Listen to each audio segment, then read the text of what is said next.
Meron tayo bagong package sa natin. Tara.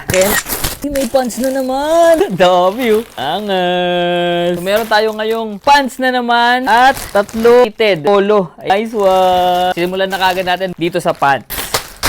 Nice one. Oh, retro pants. Yung suot-suot ko nga palang pants ngayon, sa kanila rin galing. Naghahanap kayo ng magagandang pants tulad nitong suot-suot ko ngayon. Uunahan ko na, iwanan ko na kagad dyan sa baba yung sauce. Ito boss, ito. Yan. Kita nyo naman yung pants nating bago, mukhang luma.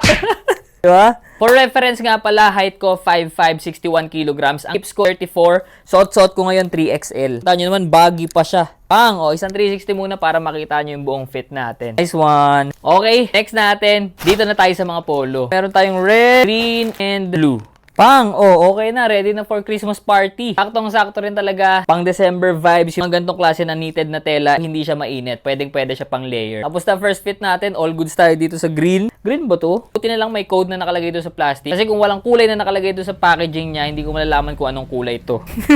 So, next natin, dito tayo sa red ba talaga to? Ba't parang pink naman? Kayo guys, ano tingin nyo? Red ba to o pink? Comment nyo naman dyan guys. Alright? Dito naman tayo sa pink. Chill lang na lakad, kape-kape. Naka-close na ng buo. Pwede ka na umatid ng binyag. Last but not the least, itong blue. Ayan press ko lang sa mata yung kulay niya. Naka plain white shirt ka lang, suot ka ng pants, patong mo lang to. And that's it. Meron ka ng chill at relaxed na fit. Suot ko ngayon, medium pa rin. Siyempre, para sa mga maghahanap nitong sinuot natin ngayon, iiwanan ko na lang dyan sa baba yung sauce. Alam mo na. Siyempre, don't forget to follow for more. Yun lang. See ya!